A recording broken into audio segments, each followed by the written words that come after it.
listening to a podcast by and for fans of the San Francisco Giants with hosts Willie Dills, Chad King, and Ben Lee. Let's go Giants! SF Giants! Let's go Giants! SF Giants! Dedicated to the greatest team in Major League Baseball history, the San Francisco Giants.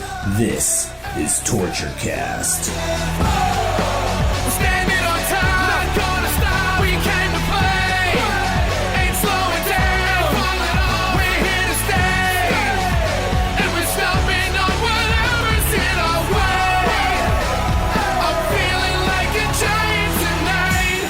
Welcome, everybody, to the Torture Cast, the podcast by and for fans of the San Francisco Giants. My name is Willie Dills. This is episode 35, the Rich Aurelio or Brandon Crawford episode, or Brandon Aurelia, as I decided earlier. Better than Rich Crawford, I think. I'm Rich Crawford. Exactly. For that exact reason. So it's been a little while since we recorded, especially it's been a while since all three of us have been together. And guess what? Tonight, all three of us are here. So first, I'm going to introduce the one, the only Mr. Ben Lee. Welcome to the show. How you doing? Hey, I don't think I've met any of you guys. Maybe it's just been a while. I don't remember any faces. Hey, my name's Ben. Nice to meet you. Nice to meet you, Ben. Oh, I'm Ben. I'm a Giants fan. See, that's something you wouldn't go to a meeting because you're sad about, though. No, it's Giants Fans Anonymous is just people who are living in Los Angeles and being Giants fans. I don't know. Yeah. Well, it's a good thing if you're in L.A. to try to pretend to be anonymous about it, I think. It's dangerous out there. It's a dangerous world. We also have, of course, Chad King. Welcome to the show, Chad. It's good to be back. I would say it's a reunion, I guess you could say, of the Three Musketeers, but I don't think that's an apt analogy. I think it's more like the Three Stooges for us. But actually, I have a high school reunion coming up next month. I don't even know what about that. Yeah. What is that? Yeah, 10 years? Away from those like the plague. I'm looking forward to showing up and be like, hey, guys, I'm working in retail. What's up? Is that 10-year reunion? Ben? It is. Remember, I'm just a couple of years behind you guys. That's right. Okay. Just a couple. I do not know anybody that I went to high school with. Well, I think I know like maybe one person or something, and nobody in our high school, I think, gave a crap when it became 10 years. I didn't hear anything about it. Nobody seemed to care. I was friends with some people on Facebook, and nobody was talking about it. I don't think we even had one. But I went to Galileo High School, which was kind of ghetto, so. No. Uh-oh. I got a robo, Ben. Ben's roboting again. Ben's roboting out. You know why? Because he's so nervous about this. I was about to say he's nervous about the reunion. It's caused him to he's I'm turning it's robot, taking all the bandwidth. Yeah. We just got the shivers. Oh, hey-oh. He just got the shivers, everybody. Hot tip right here. All I had to do is talk about reunion. Just chills up.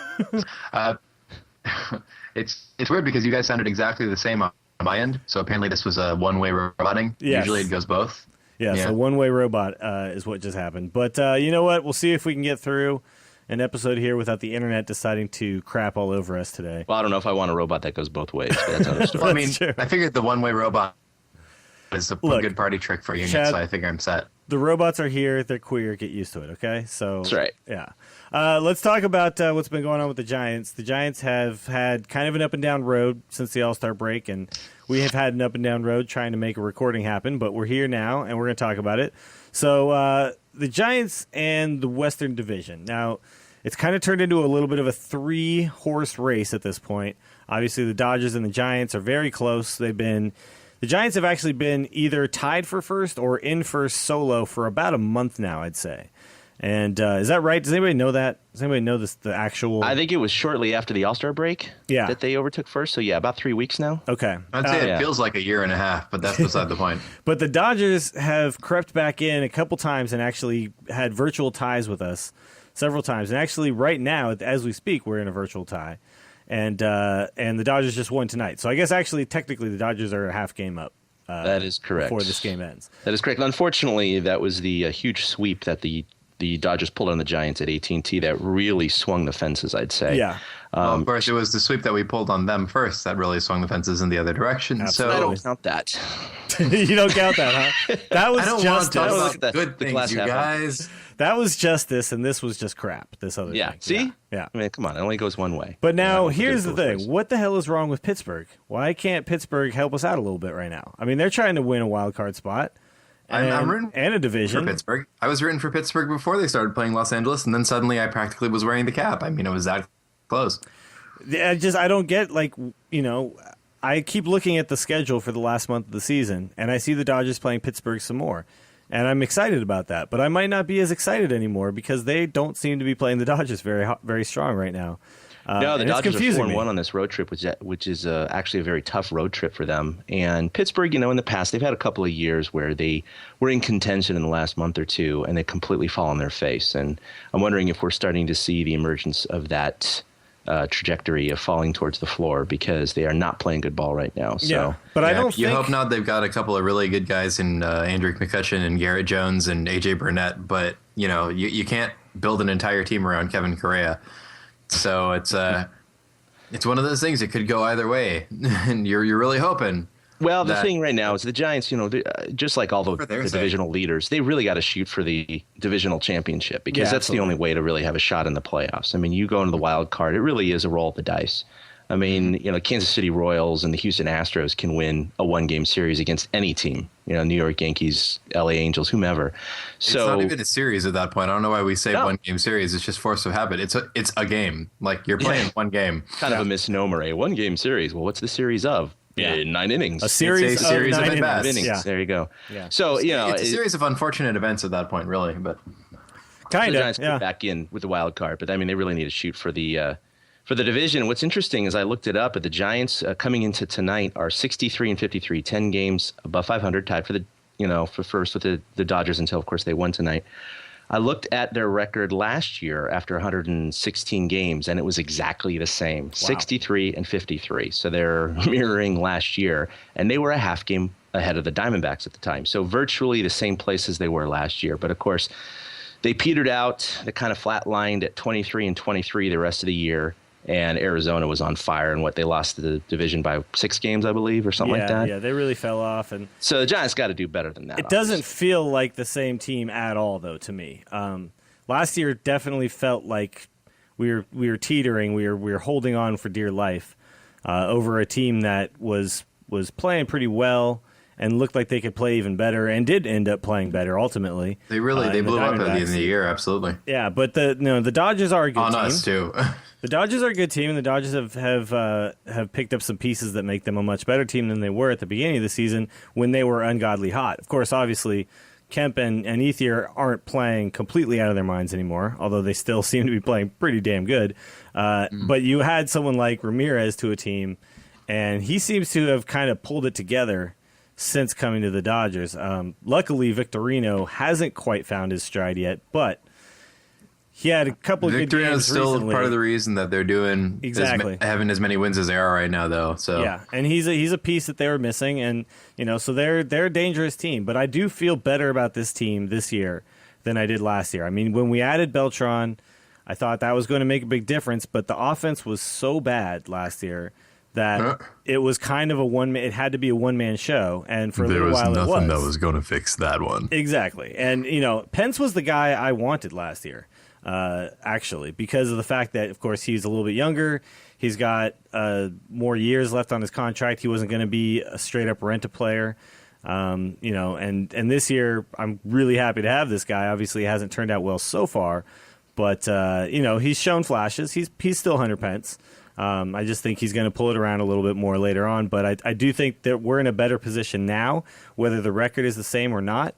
I feel better about where this team is. I don't know if you guys agree or disagree. Well, there's a lot of really better than a 500 team. So I mean, they've got it. Last year was really a lot of white knuckling all the time. Is really what I feel like. Like it's this constant fight between how do we still have anyone left who is capable of playing baseball, and why are they winning? And this team is more we get mad because they're not winning, which is as opposed to just kind of going, well, that's what happens when the Fresno Grizzlies come up to the major leagues. Well, yeah, obviously Buster Posey going down for a season makes a huge difference. And Buster Posey playing at a potentially MVP level makes you feel a lot different, obviously. And let's talk about that, actually. Yes, please. Buster Posey has absolutely been the hottest man in baseball ever since the All-Star break. And so, Chad, you put together some of these numbers. Why don't you rattle those off for us? Yeah, coming into tonight after the All-Star break, he has just been raking. First in RBI with 33. He's just dominant, just clear head and shoulders above anyone else in average at hitting at 450. The next highest average for the second half is 371. First in slugging, first in on base, and third in home runs, considering that he's only hit a couple of those at AT&T.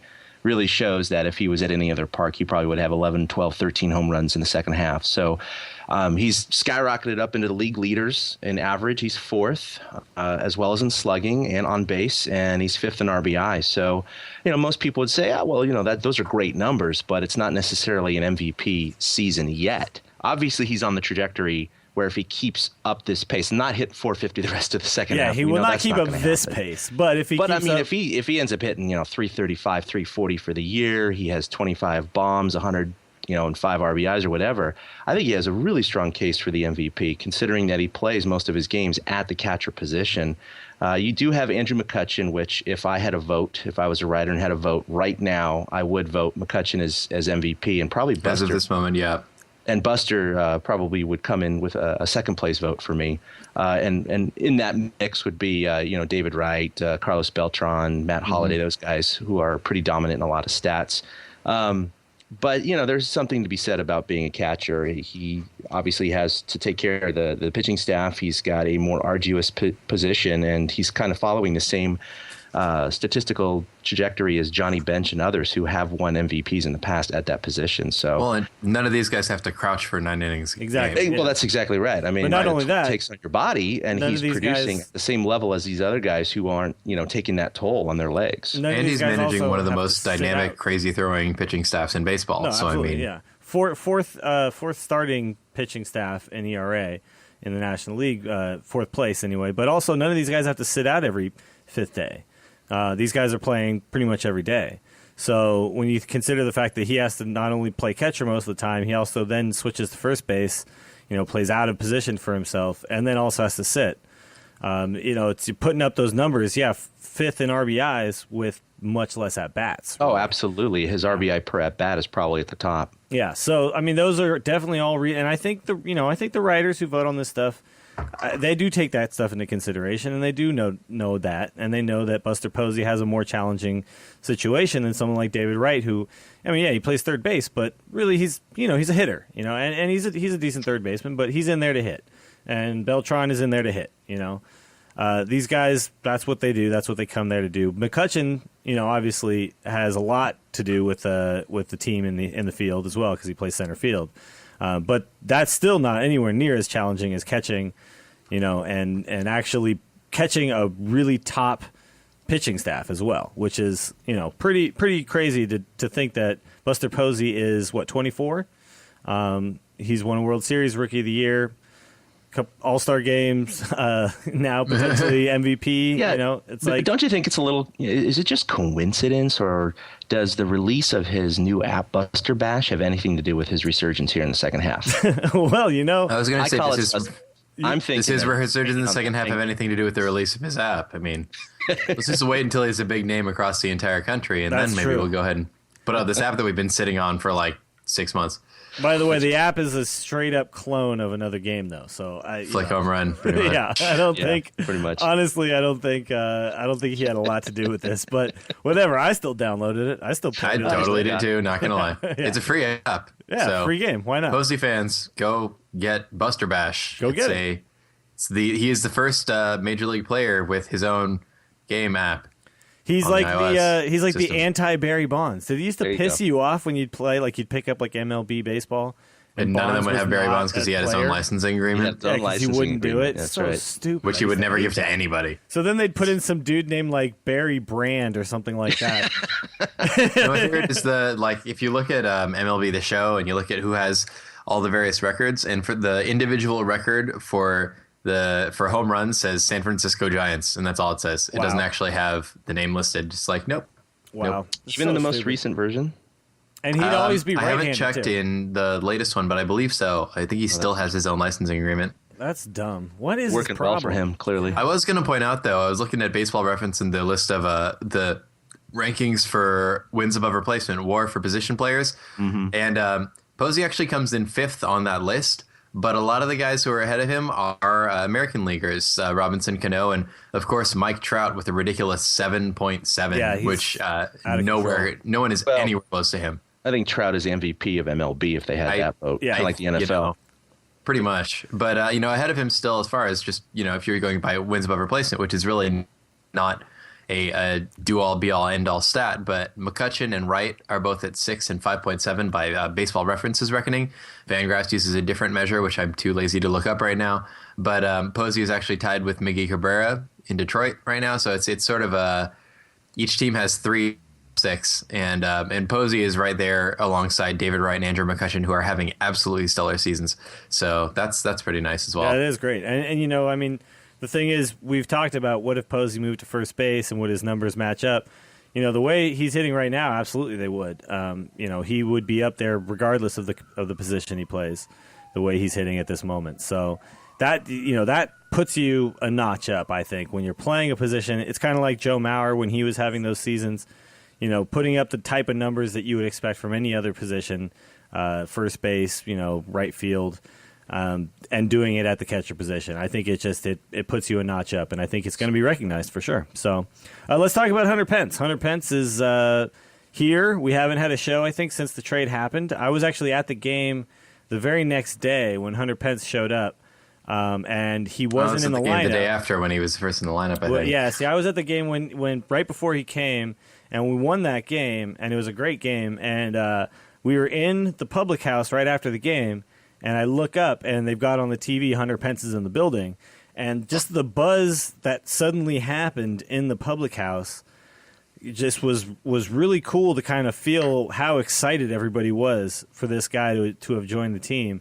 And he must feel a little bit of pressure, I think, because of how happy everybody was to have him here. I mean, it was almost like you are going to save us. That was like kind of the feeling that it felt like everybody was like, "This. Oh, now we got this. Now we got this because of this guy."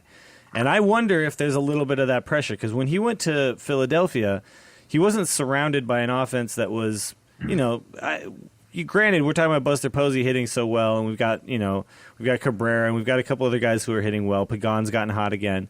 Yeah, but at the Phillies, time we looked pretty anemic. Exactly. And until this season, Philly had been one of the most ridiculous offenses in baseball. And they still have that way again. But I mean, yeah. really, this year has just kind of been lackluster for them, and that's unusual. Whereas for us, we sort of always look at our offense and squint at it a little bit.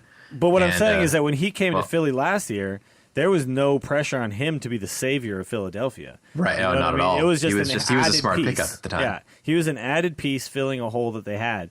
Whereas here, it's almost like we expected him to come in and just bolster the crap out of this lineup, just make it solid, solidify everything, and that has to wear on you just a little bit. And I feel like it's kind of showed. I think he's playing Hunter Pence style baseball. I mean, he's still diving all over the place, running like crazy.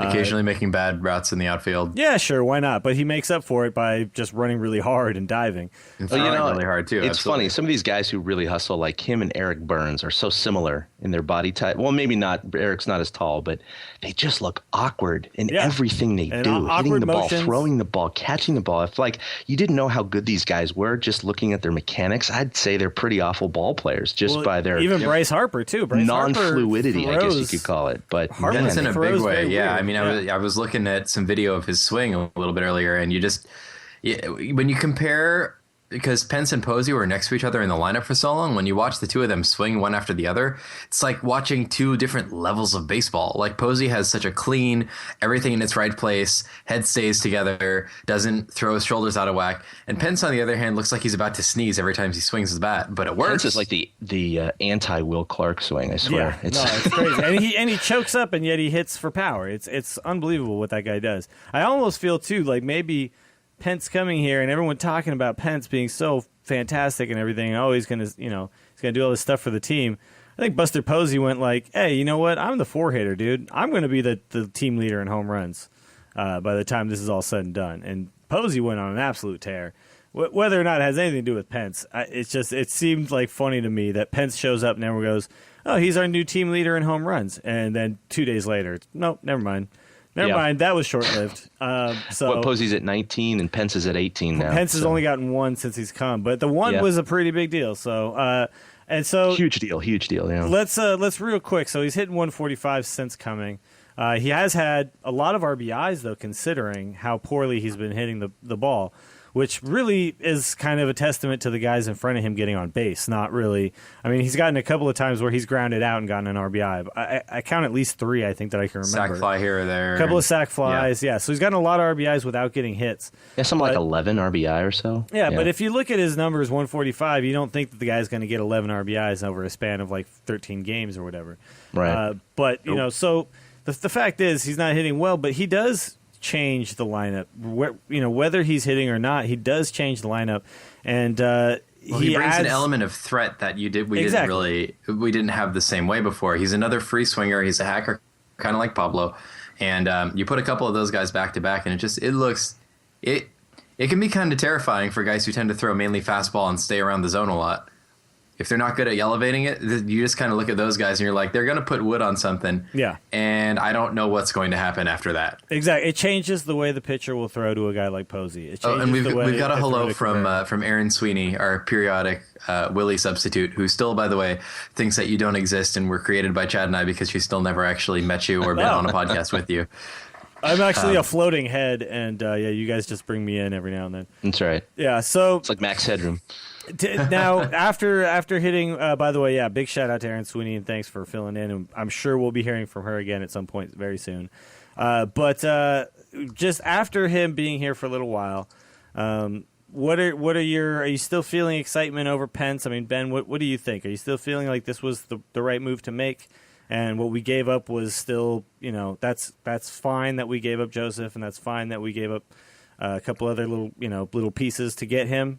I don't feel like the other pieces are going to be of too much consequence, although if they surprise me, good for them. I'm always down to hear, it's not previous Joe Nathan, not huge prospects do big things like Sergio Romo and those guys. But with Pence, it's really, I feel like as we relax a little bit and get more used to him not being that savior that we were expecting, I think that once we stop worrying about that, we're going to be in a much better spot. And I think when we get to relax a little bit, so can Pence. And I think that I see him as being a pretty valuable part of the team. I think that he was definitely a part that we were missing, and there's a lot to like about the way he plays outfield and the way that he works the plate. But I think that we were expecting a little too much, and I think that as we break the new shoes in, so to speak, I think that it's going to get a little bit easier. But I'm hoping that we see something kind of similar to what we did with Beltran, which is only he's been more productive than Beltran was at first. But so I'm not expecting him to be as ridiculous as Beltran was later, but I'm really hoping it'll be a similar kind of trajectory with that acquisition. He sort of takes some time to get used to it and then really starts picking up some steam as he gets used to the way the park plays, gets used to the new dimensions, and gets used to the fact that he's not going to hit him out nearly as often here as he did in Philly. Yeah, absolutely. Well, he has good numbers in San Francisco, so that's good. Chad, how are you feeling about Pence after a good couple weeks now of watching this guy play? Yeah, I remember I was really up on this guy last year. I agree with you that I was looking to acquire him, and not that I was upset with Beltran. It's just that Beltran kind of came with the big ego and the big paycheck. Yeah, and the big fact that he was going to be gone pretty much no matter what. I think we all knew that he was a rental. We hoped, player. Yeah. We hoped that maybe the Giants would pony up, or maybe he would take a discount. But he's played for like 10 teams. We knew he wasn't going to be loyal for 3 months. He still cries about the Royals. You know what I mean? Like that was his first team, and that's the team that he's still he's gone through so many teams now. The team you really just want to be like nostalgic about is the first team. You know face what I mean? it, dude. You're going to turn into Matt Stairs someday. You're going to be fine. Yeah, and so they were pretty much just above 500 with him last year. Yeah. Granted, Posey was out, and they had some struggles with their pitching, and Arizona caught fire and all that, but they lost Zach Wheeler out of it, and he was a huge prospect. He's actually just been promoted to AAA for the Mets, and he is just kicking tail. And I think that he's probably going to get a September call-up. If not, we're going to see him in the bigs next year. And sure enough, he's going to shut down the Giants and make us all cry. time. But beside that, Hunter Pence, he came in with a 271 average when he was traded. Granted, 17 home runs, decent amount of RBI. Questionable in the outfield, although he's been solid for us so far. Let's just put it this way. Brandon Belt has a higher average than Hunter Pence right now, which is very strange to say. Brandon Belt's been coming around. So, he is. He's a little hot now. I'm definitely not one of the Belt backers. I'm just trying to put that in perspective. But I do think he put a lot of pressure on himself. And I think a lot of the talking heads or experts out there, they were tempering everyone's excitement, saying, look, this guy is a quality player. He's a well above average player. He is an upgrade over Nate Shearholtz, but he is no savior. He is, he's not going to come in and hit 25 home runs the rest of the season and, hit 400. That's not going to happen, guys. But hopefully, he adds an extra, 2 or 3 wins to the win column over whoever else would be playing right field. Well, if you look at it right now, maybe that's all that we need, Exactly. Mm-hmm. Yeah. So, I think that's what it is. And so I think he's going to settle down. And he has had key hits. Like you said, he has 11 RBI so far. So he's obviously picking some points to actually drive runs in. He had that huge 3-run bomb against the Rockies over the weekend. That was massive because if we don't win that game, we lose the series to the last place team.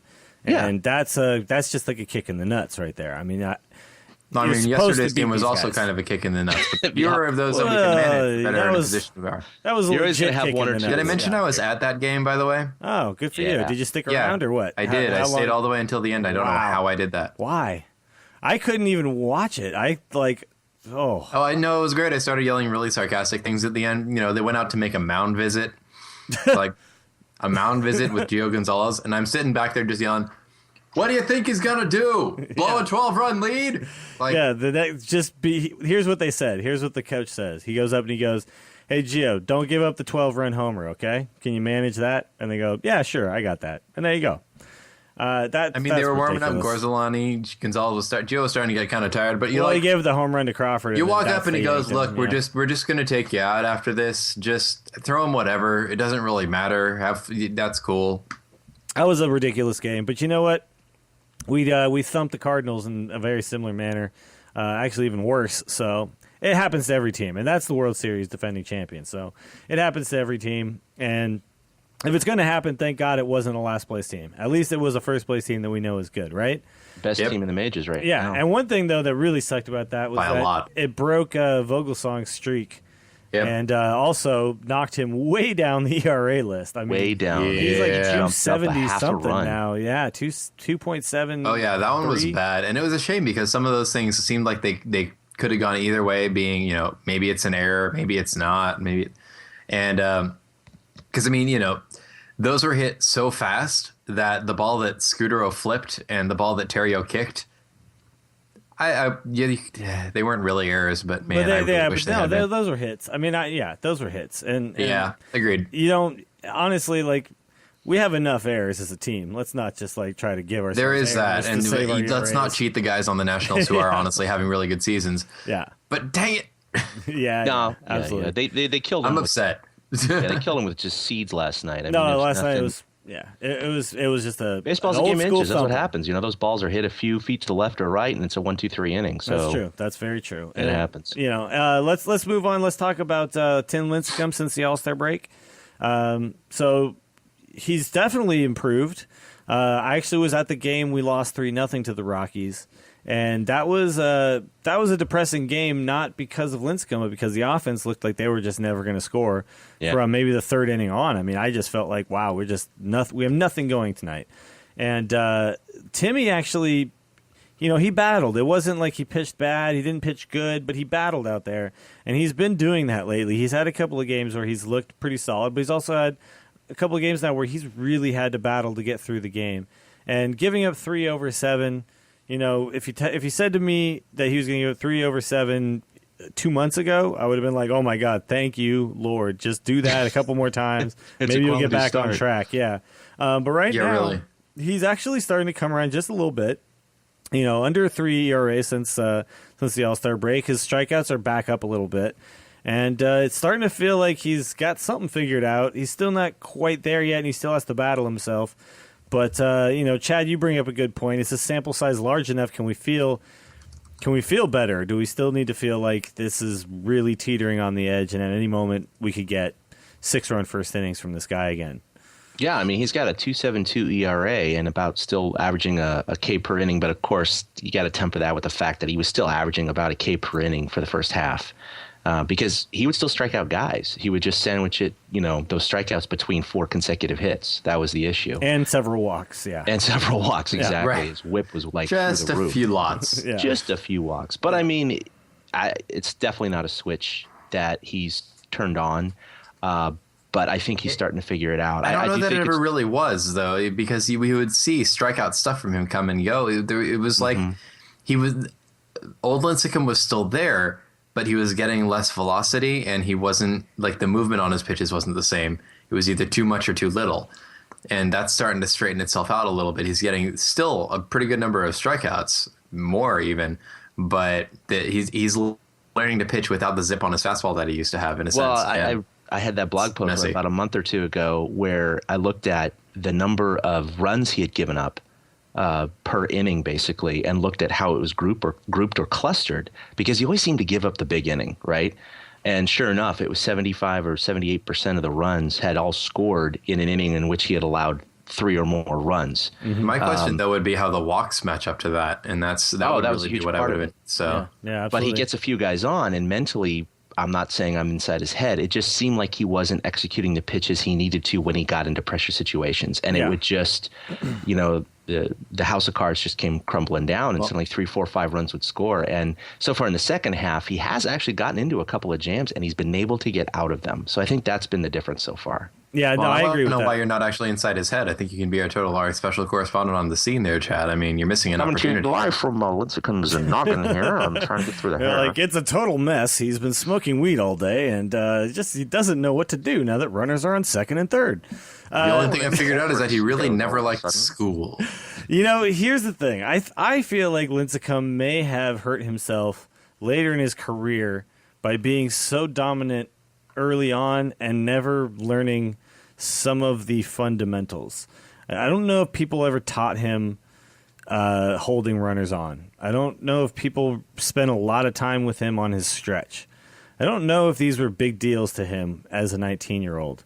Do you get the feeling that I mean, you mentioned runners get on and then he kind of loses it. I kind of feel like this has always kind of been a struggle for him. He's, before he had a couple extra miles per hour on his fastball and he would just go, I'm just going to strike out the next guy. It doesn't matter. He's not at that point anymore where he can just kind of rely on his stuff to get him out of jams, and he doesn't have experience pitching out of jams without that ability. Do you think there's something to that? I mean, you look at a guy like maybe Bumgarner, who doesn't have just ridiculous stuff. He's got movement to get the bat off the sweet spot, and things like that. I look back at his high school stats, his college stats, and his minor league stats, and of course the first few years in the big leagues. He has never had a bad year. Yeah, his whip has always been really low. He doesn't put out a lot of guys on base. It's never really been an issue. Not just good, just dominant. I mean, absolute, ace quality stuff his entire life. He's just been walking through all the different levels of competition, and this is the first year he's finally getting a slap of reality. And because he has lost some of those, some of the miles per hour on his fastball and maybe a little bit of movement, but a lot of pitchers have gone through this period, and it's a period of adjustment, and hopefully this is just a down year as he learns how to essentially pitch, as opposed to just blow guys away. Exactly. Deal with the fact that, because there's been times where he's gotten wild, but the movement and the velocity has still been enough to get him through that, and look at a guy like There's a lot Zito. of guys that throw so much slower than him and have had extremely successful careers, a la Tom Glavine, Greg Maddux. Look at Vogelsong's resurgence right now. He doesn't throw as hard as Timmy right now, and he's a better guys like Greg Maddux have really always known what to do with all of this stuff. They never had all those tools. Yeah. Maddox has always been really the complete package. I mean, certainly as long as I've gotten to watch him pitch, which is certainly not as long as his career, sadly. But the amount of time that I spent watching Greg Maddux, you never saw him get into a spot and deal with it the same way that some of the younger pitchers, and certainly Lincecum too, really deals with getting into a jam. And that's kind of been the big thing, is saying, hey, when you get into a jam, what do you do? And Maddox was really dominant, but he also knew what to do with guys on base and had more experience with that. Lincecum really never got into a spot where he had to deal with guys on base. When he did, he would just strike the next guy out, which is why he never really had to worry about holding runners. And he's not that guy anymore. And he's making a major transition here. He's one of those guys where you talk about, well, this is where he turned from being a thrower into a pitcher. This is kind of going to be his thing of saying, well, now as I get older, lose some of that ridiculous elasticity I have in all my muscles and have to really figure out how I'm going to pitch from here out. How do I do that? And we've seen some guys like Randy Johnson make that transition really well. But the question is that going to be Tim, or is he not going to be willing to put the work in, or is it not going to work out? And that's kind of what I think everybody's a little worried about here. Well, I think Tim's a competitor. I think he wants to win as bad as anybody I've ever seen. And I think, he will make the adjustments. I just think it's not something that happens instantly. I mean, you're going up against the best hitters in the world. You're not just going to be able to just, figure it out on a dime. But, you bring up a guy like Maddox, Chad, and I think that's a good guy to look at, because that guy never really had the tools to just, I'm just going to get you out because that's just what I can do with my stuff. I mean, it's different than Lincecum in the sense that he never started with a 97 mile an hour fastball. He had to figure that out from the get-go, and he figured out how to put all kinds of different movement and how to hit the corners and how to keep stretching the the left side of the plate or the right side of the plate depending on what type of hitter was up, and he was able to do all that stuff very early on in his career, and then he could make that last. I mean, that guy had like 15 wins for 15 years in a row or something like that. I mean, you don't do that by just blowing people away forever. You do that. I'd love to be able to find this video, but I remember watching. God, this must have been in the late '80s, maybe the early '90s, kind of the beginning of the heyday of Glavine, Smoltz, and Maddox, where they put up, I believe it was 9 small dinner plates, like appetizer-sized dinner plates, circling the strike zone. Okay, so imagine 9 plates circling the strike zone. They were kind of one dead center, one on the top left, top right. Yeah, they were all on like pegs, all the right? zones. Yeah, and so they said, okay, try to hit all of them in sequence. He went 9 for 9. What? He just went around the dial and right in the center, and it was all on video. And it's just like, holy crap! I mean, he's doing this under the pressure of the camera. Think about when he's out on the mound. I mean, he just hits his spots. Yeah. He's like, I'm going to throw it 2 inches outside with a little cutter right there. Yeah, and that's what he could do. And that's been Vogelsong's strong point this year, because he's had that unearthly command. Yeah, spotting the fastball all over the zone. Well, I mean, I think one thing that we can say about Lincecum, and I just reiterated that, is that he is a competitor, and whether or not he gets it figured out quickly, and whether or not he even gets it figured out within the next 2 years while he's a Giant, I think the guy is a strong enough competitor that he's going to get back on track, and his career is going to finish with people looking back and saying that he was a great pitcher. I really do believe that's what's going to happen. Let's really quick talk about Nate Schierholtz. He's gone, and he will not be forgotten in San Francisco. He was a great Giant while he was here, and I got to say, some people got really sad about Nate leaving, and I'm sad about him leaving as well. But I do feel like this was the time for him to go. He was never going to be the starter in San Francisco, and there are teams that he could start for. I mean, he's a solid enough outfielder, and we've never seen what he can do if he gets 500 at-bats in a year. So I would love to see him actually get a real go at it somewhere else while he's still young enough to maybe have a shot at being a fairly decent everyday player. So I just want to say to everybody who got really sad about Nate leaving, I think it's a good thing for Nate in the end. And, I would venture that I'm more upset about I was actually pretty excited for the trade, 1, because of what came out of it, and 2, because it was really going to get him a chance to get a lot more playing time. Yeah, to play Unfortunately, baseball. now it also got him a really great chance to break his toe, so I'm not real excited about that. It sucks. It really sucks. Yeah, I mean, he's Hector kind of Luna a hard is back luck with the player, Phillies, right? as Nate Schierholtz goes in to get that fixed up. Yeah, But, he's been a hard luck player almost his entire career, and it just kind of sucks because he's such a nice guy. He's quiet, a great teammate, But you know what? Either way, he got a ring, 2010. Not a lot of players did that. Barry never did that. So whatever, Look back on your career and say how many of those do you got? And you got 1. Yeah. So, but either way, I just want to say that because I've heard a lot of people just be really sad about Nate leaving, and the fact is, I think this is the best for both both parties in this situation. And I mean, I'm sad about it the same way I'm sad when my friends move to other cities or, you know, you want to get to see him still because you like the guy. He's a local. He was really likable. He worked really hard. He knew that right field like nobody's business, and that's something Pence is really going to have to live up to. But he also wasn't getting playing time. And so it's one of those things where you're like, you know, my best friend moved to Colorado a while back. That was going to be the best thing for him. And I said, okay, but I was upset about it. And that's really how I feel about Nate. You're so selfish, Ben. What is wrong with you? All right. Screw you guys. I'm not having any fun doing this podcast anymore. I'm going to go. Well, it's the best thing for you, Ben. So, you know. All right. So let's do tweet at me, brah. And I've got one here. And this is just, I thought this was kind of funny. Well, it's not really funny, but just kind of an interesting stat that I hadn't really been keeping up on this. But KNBR tweeted earlier that against current playoff teams, if the playoffs were to start now, the Giants are 12-19, 0-4 against the Nationals. Not good, not a good sign, obviously. But then they also asked, is this a growing concern or a small sample size? I don't think it's a small sample size. I think that's 31 games. That's a fairly decent sample size. The playoffs are not 31 games, right? So if you're talking about your 12-19, that means you're out of the playoffs if you don't turn this around. And these are probably at this point of the season the teams that we're most likely to end up facing if we make the playoffs. So you especially got to look. I think everybody's going to have to go through the Nationals to get to the World Series. I think whoever gets to the World Series is going to have to go through the Nationals if it's not the Nationals themselves. So I mean, Chad, how do you feel about this? Does this worry you at all? Hearing the stat? No, it doesn't.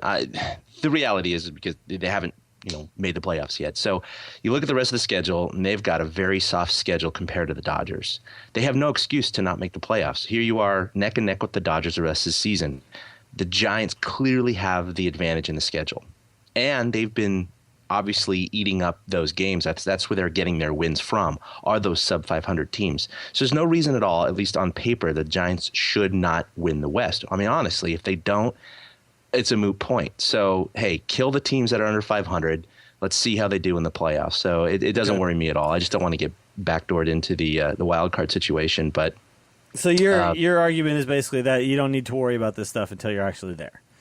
If they had more games against above 500 teams the rest of the way, yeah, it would worry me because that's what they would have to go through to even get to the playoffs. Okay. But at this point, they just got to beat up on the teams they can, the Cubs, the Rockies, the Astros, the Padres, those guys. They have a ton of games left against all of them.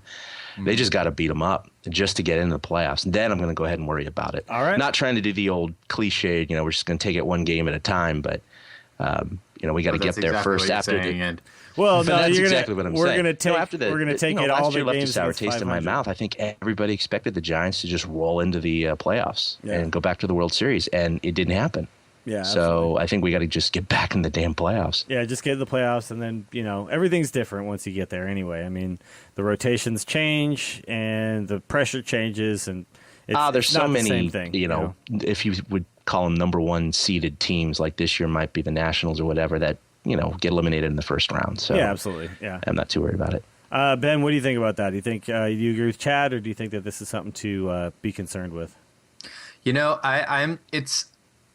It's something that, for the most part, I agree with Chad, but it does concern me a little bit, only because it does seem like increasingly when we face some of the better teams like the Cards, like the Nationals, and we'll have a couple of offensive explosions, and then suddenly we'll just kind of go and really spectacularly just look miserable. Not a single hit for the first 3 innings, and then maybe 3 hits the entire game.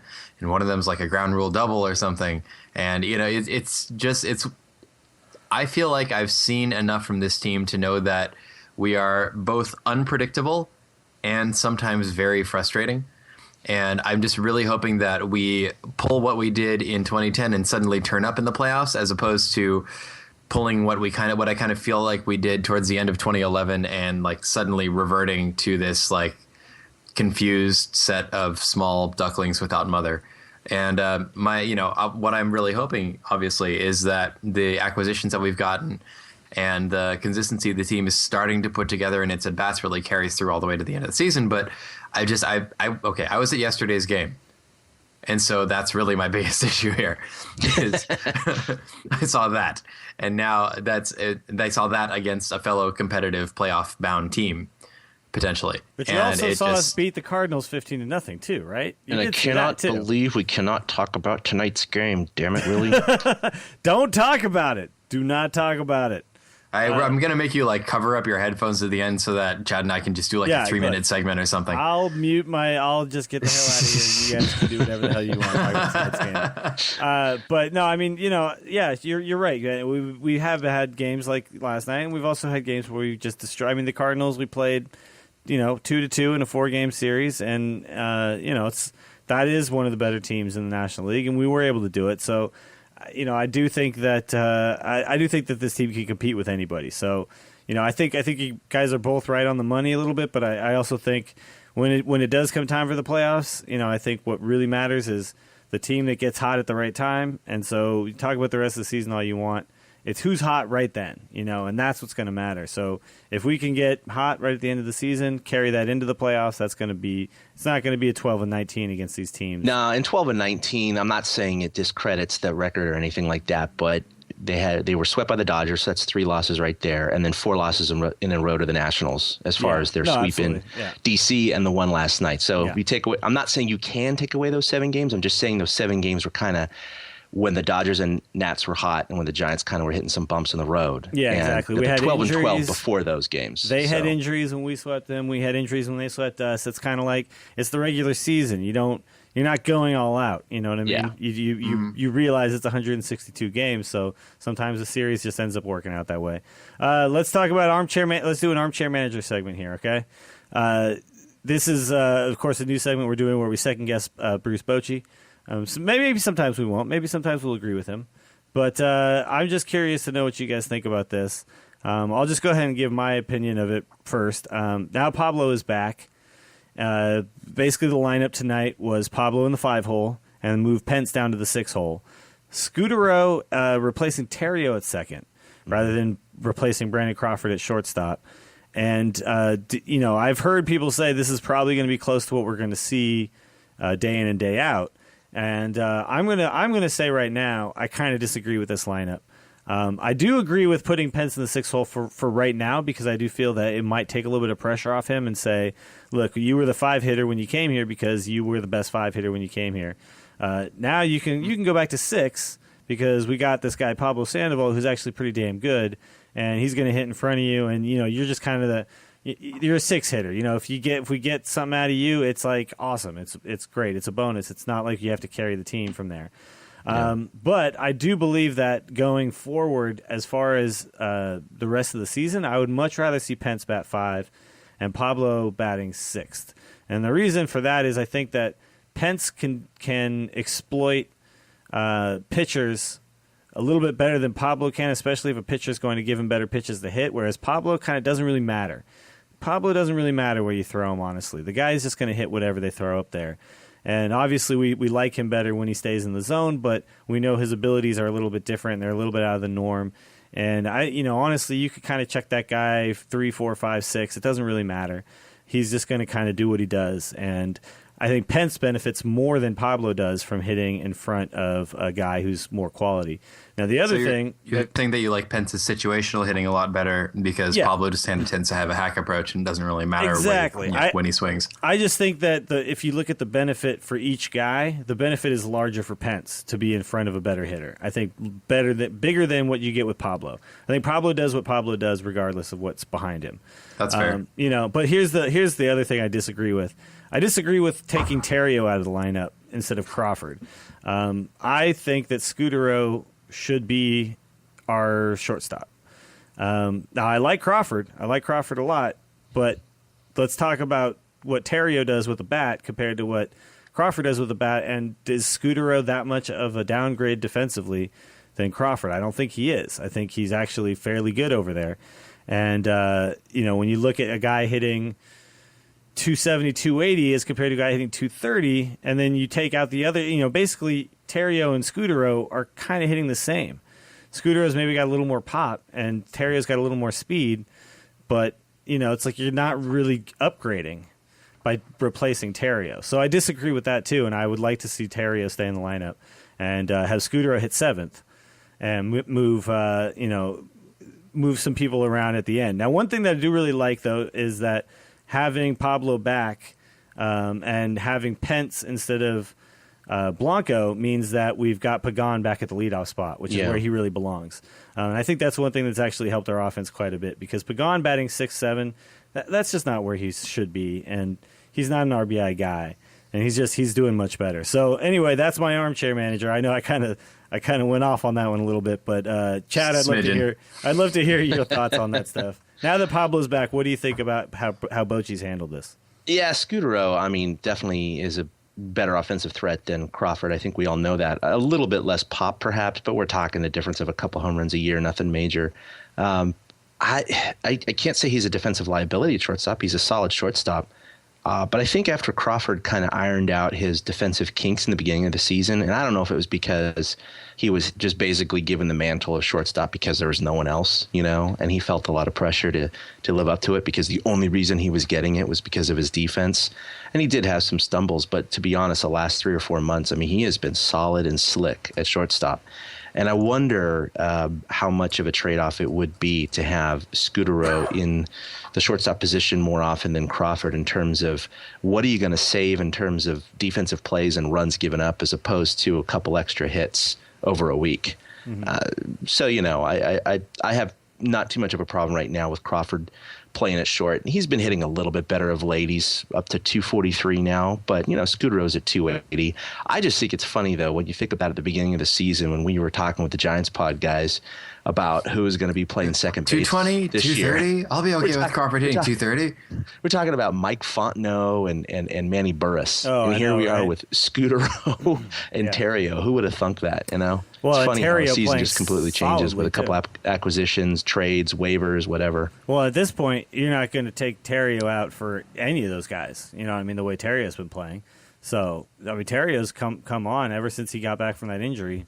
Yeah. He's been a solid second baseman for us the rest of the way. So he has been very solid. Yeah. Now, what about Pence in the 6th hole and Pablo in the 5? Oh, right. Okay Pence right now, I agree with you. I think he's been riding a little too much as far as the pressure is concerned. So I think it's okay putting him at the 6th hole. I think normally if he's the Hunter Pence of the Houston Astros and Philadelphia Phillies, I probably would move him up to 5th, depending on the matchup with pitchers. I think one reason Bochy may be playing it right now is not only to relieve him of a little bit of pressure, but also you get the righty switch righty combo as opposed to righty righty then switch. Sure. So that can provide with some different calls that the other manager has to make given who's coming up in the lineup late in the game. Changes things towards the end. We haven't kind of spaced out our switches now that Blanco's not batting as much. Cabrera's a switch, isn't he?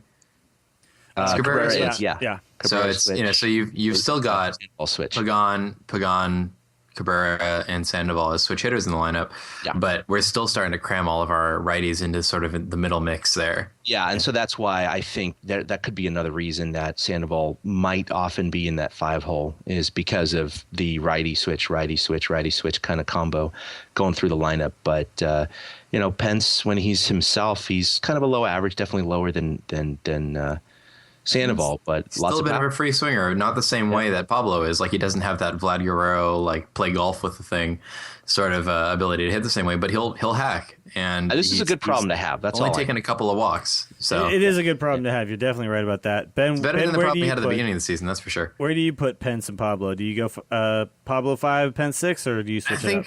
I think I do play a little bit of Bochy with it. I keep an eye on how they've fared against guys that they've seen before.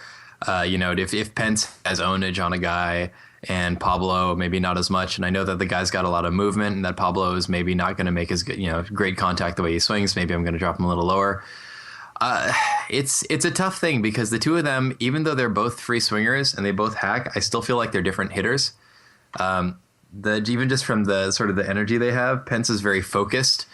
And he's very he hits kind of the way he looks. It's very sharp. It's very on the nose. Pablo kind of will spray the ball anywhere. When it goes, it goes. And they're both suited to be number 5s is the problem. Is they're both, if you stuck Pablo and Pence in front of me at the same time and said, "So which one of these guys do you want following your cleanup hitter?" I'd probably sit there for like 10 minutes, just like looking between them nervously, going, "Well, that one, but."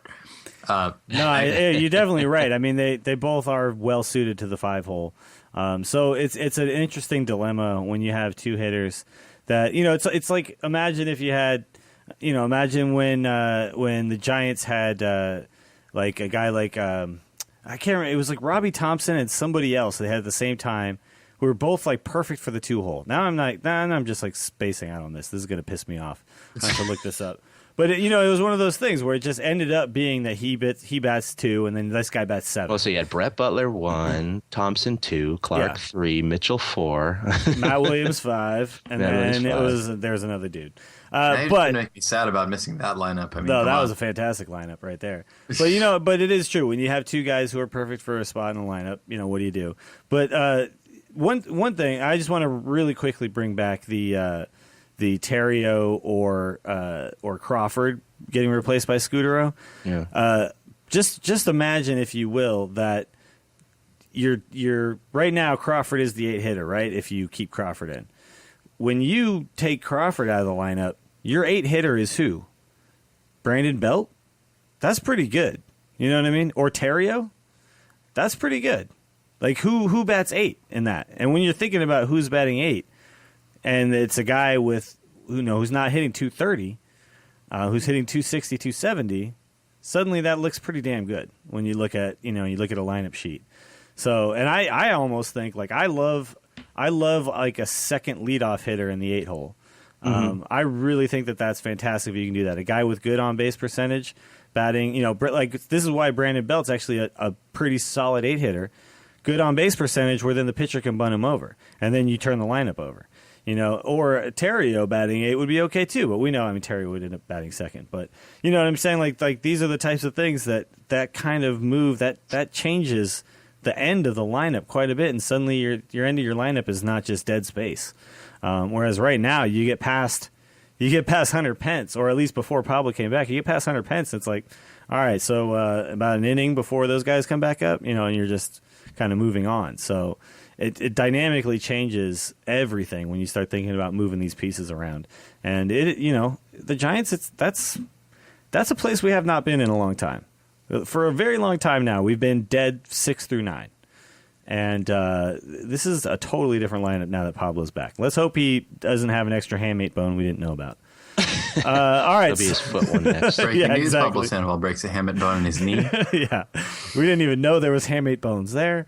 All right, new favorite guy, Chad. Start us off. All right, so we talked about him already. Pretty obvious choice, Buster Posey. He is just hot as hot can be, and he's a good baseball player too. Sorry, he is quite a good baseball. So yeah, nice I just wanted man. to keep it up. So I can keep playing his Buster Bash, and hopefully they're going to ride that bat into. Have you? Can you playoffs. hit home runs in level 2 of that game? Because I cannot. No, I just started a couple nights ago. I'm still in the backyard in Georgia. I play the backyard over and over again because I'm just trying to build up my power ups and stuff. It's actually a little harder than I thought it would be. Yeah, wait till you get to the second. Dude, get to the second level and try to hit a home run. It's ridiculous. All right, I'm going to pick Hunter Pence. I'll say why. He's struggled, but the guy hustles like crazy, and I love that. I just love a player who hustles like crazy. It's just been always one of my favorite things. And we talked about it earlier. He's going to get hot. He's going to get hot at some point. He's come over to a new team, ballpark that is not hitter-friendly. And even though he's done well in that ballpark before, he's got a little pressure on him. And now that Pablo's back, I think that pressure is going to subside a little bit. And Hunter Pence is going to be a big part of this team, going forward. And if we make the playoffs, he's going to be a big reason for that. So I'm just really excited to have the guy here. I've been wanting to have him on this team for a while now. And he was languishing in Houston for a while, and then got a nice little boost by getting to play in Philly. And I'm sure there's also a little bit too of him being a little bummed out to leave Philly because I know he liked it there. But and they liked him too. And they liked him too. Yeah, they're going to have a bobblehead night without Pence anymore, where they're going to give out 100 Pence bobbleheads in Philadelphia, which is going to be very strange. That'll be really awkward. Yeah. So I'm just glad to have the guy here. He's going to be my new favorite guy probably for the next week or so until it's Melky Cabrera again. All right, Ben, new favorite guy. Well, I know that you'd like to have him removed from the lineup, but Yeah, this get him is out of here. one of the guys. It's been a while since somebody actually smacked one that made me literally sit up in my seat and go, "Holy!" I didn't even realize I had said it until Crawford's ball landed in the arcade yesterday. So Brandon Crawford is my new favorite guy. I haven't gotten to see any of his home runs personally, and that was something. I mean, when the guy really runs into one, he really runs into one. I mean, obviously we wish he'd do it more often, but boy, I'll tell you, that one went up, and it still landed in the arcade. I just kind of stood and watched it for a while. I don't think I sat down for another couple of minutes. That was fun. You do that realize was, that it was only the went only like bright spot in 3:30 an though, otherwise right? ridiculous game. Trying to Still, figure out if it was someone else wearing number 35. Yeah, exactly. right. It was, that Rich it was like Aurelio? Jose Canseco secretly switching with his brother Ozzy. I figured, is there another Crawford I don't know about with like? There you go. Yeah, but he's still got that sexy hair and that sexy little smile. Okay, you know what? I was at the game the other night. They switched out for John Stamos, obviously. Yeah. I was at the clearly. game the other night. I just got to share. Just this like real Santiago quick. Garcia just got switched out for Wayne Brady when you weren't looking. I was at the game and the girl sitting behind me. It's the 7th or 8th inning or something. Brandon Crawford comes up to hit, and these people behind me had been saying the stupidest things all night, and I just thought it was funny. And Brandon Crawford comes up, and this girl goes, "Oh my God, it's Brandon Crawford! I've been waiting to see him." And then the guy that she's with goes, "Well, he's been up like 3 times already." And she's like, "Oh, I must have missed him, but he's so good." And then she turns to her friend and starts telling her friend about how good Brandon Crawford is. And he's like, so she keeps going, "Well, he's really hot, but he's so good. But I mean, he's hot too. I like him because he's hot, but he's so good. He's like the best hitter, and he's the best outfielder. And he makes." Hold on, You're hold like on. undoing all of the talks that we had earlier this season about female fans of baseball. Dude. And then she literally says, he makes all the double outs. Yes. That's literally what she Yes. said.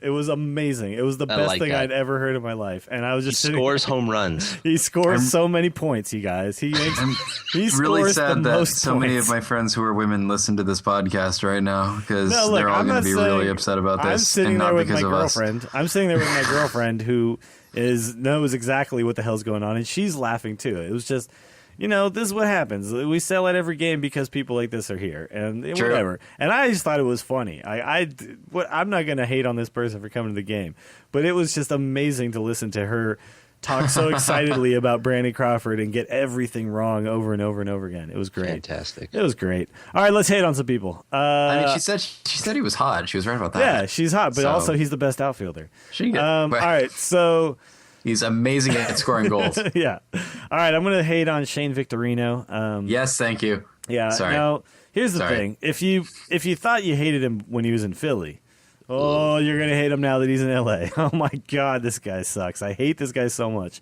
He finds a way to get under Giants fans' skin. I don't know. He's like the new Russell Martin. Yeah, I don't get exactly why I dislike this kid so much, but I just do. I just hate him. He took Pablo's All-Star spot. Everything he does just makes me mad. And now I he's know on a the couple of Dodgers. Giants fans that like him, but they're Hawaiian. Oh, so well, see, okay, I'll that's let them fine. have that. That's fine. Yeah, sure, why not? I mean, it's like But- if you're Japanese and and your Ichiro is your favorite player. Yeah, okay. It makes sense. If you're a white guy and you like Babe Ruth, sure. But like, you know what I'm saying? It's that's fine. I forgive that. But I hate the man. I hate him so much. I've It never makes liked the me Flying so angry. Hawaiian from just, I don't know, just the way he kind of exudes Douchiness. Yeah. Yeah. No, totally. Absolutely. I know that was really You're in a quality. photo with John Gosselin after John dumped Kate. yeah. I'm just saying. Well, that's where he belongs. I'm sure they were both wearing really, really douchey shirts with like glittery lions on them or something like that. All right, Chad, hate on somebody for us. All right, so first base umpire last night, Jerry Lane. Yeah, he kind of blew that call at first base. The replays clearly showed that he was out. And it's just one of those plays where the inning was already starting to unravel. But that was a huge play because the Nats ended up scoring 8 runs that inning. So Sure. And the Yeah. inning continued to unravel. And it continued Might to have otherwise unravel. not So unravel. I like to think of it as the butterfly effect. If that out had been made and Bochy wasn't ejected and it didn't disrupt Sure. the flow of the game, blah, The blah, Giants blah, would've blah, won that the inning would 9-7. have been just mediocre, maybe giving up a couple run kind of inning, and the whole game would have been different. So That's right. Giants I'm would've blaming won. last night's loss on Jerry Lane. Clearly not Giants pitching. Well, I mean, if you want butterfly effect, my favorite thing was that during the 6th or 7th inning, a guy would make it on first base, and he'd be 5 or 6 steps ahead of the ball getting to first base, and Giants fans behind me would boo because they were just sick of Jerry Lane from the first call. We weren't feeling very forgiving last night, and that applied to the first base umpire as well. It was really funny. Somebody's just like, no, he's out, oh my God, you suck. And the guy had beat him to first base by 6 steps, and it was like, well, yeah, sure, why not? You can have that one. Yeah, there were quite a few tweets coming from the press box, basically talking about how they were really enjoying the Giants fans and how they were basically being sarcastic the entire game. The boos were brilliant at that point. Yeah, they just loved it. So, fortunately, I missed that because I kind of turned it off after it was 11-0. You missed Crawford's home run, man. I'm telling you. Here's what I think. I think this butterfly effect happened long ago. I think when we traded Vogelsong to Pittsburgh? When we traded to Pittsburgh, if we had never done that, he would have had his resurgence 5 to 6 years earlier. He would have never gone to Japan. Brad Penny would have come over a few years ago, and him and Tim Lincecum would still be best friends. He would have never left and then come back and had to be in the bullpen to suddenly decide to give up 6 runs. And then hurt himself. And we would have had 4 world championships by now because of that one move. I'm sorry. There you go. We didn't win because of Schmidt. We didn't. I'm sorry. We didn't. We got close, but we didn't win. Sorry, dude. It's all because we cut Aaron Rowand. That's right. Yeah. Still that was on our when books. it really began. All right, Ben, hate on somebody. I'm hitting Gio. All right. I'm hitting Gio. Last night during the huge inning, Gio came up first. He was the first out on a strikeout. He was also the second out of the same inning on a strikeout. And also he looks kind of like a douche. I was just upset with that the whole night. I'm just upset about that. Period. You're like, if the pitcher could come up every 3 hitters instead of every 9, we would have gotten through this inning no problem. But serious. I mean, all these strikeouts. We got 2 strikeouts that same inning. They were just both the same dude. Yeah, that's pretty sad.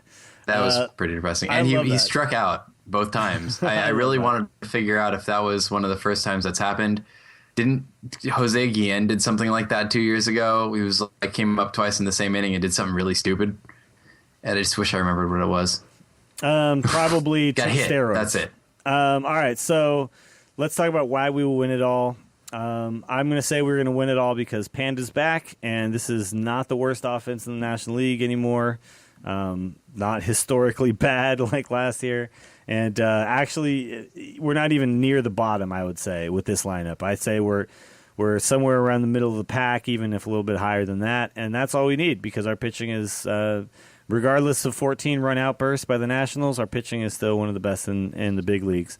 And if we have an average to a slightly above average offense, then that's all we need, and we're going to go all the way. There you go. Chad, hook it up.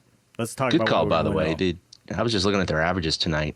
Their lineup 280, 280, 346, 331, 295, 263, 260, 267, See? 243. So That's what I'm saying. Take out the 243.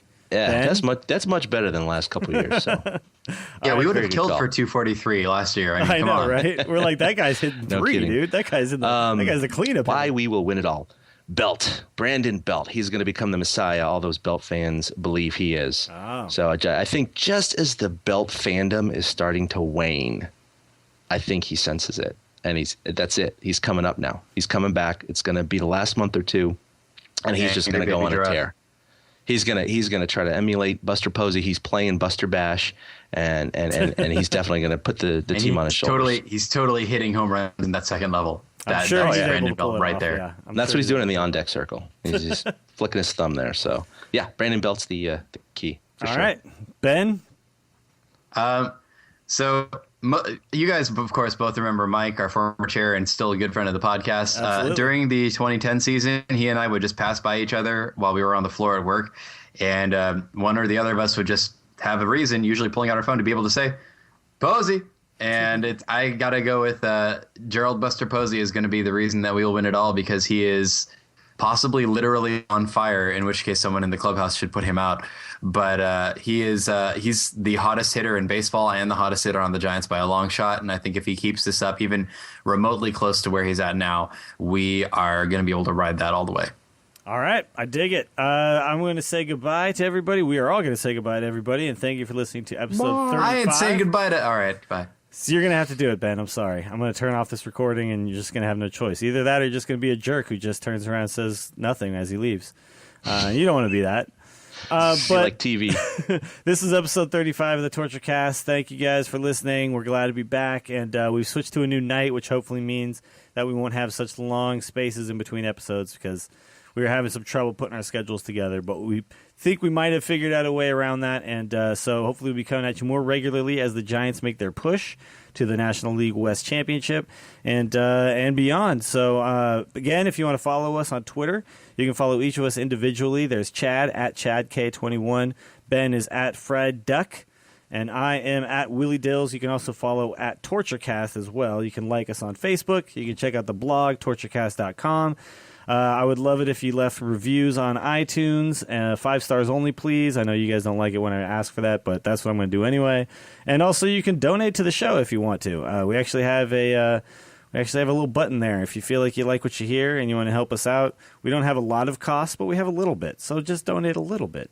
And yeah, thanks for listening. We'll see you guys next time on the TortureCast. A big thank you to everybody for listening to the TortureCast, the podcast by and for fans of the San Francisco Giants.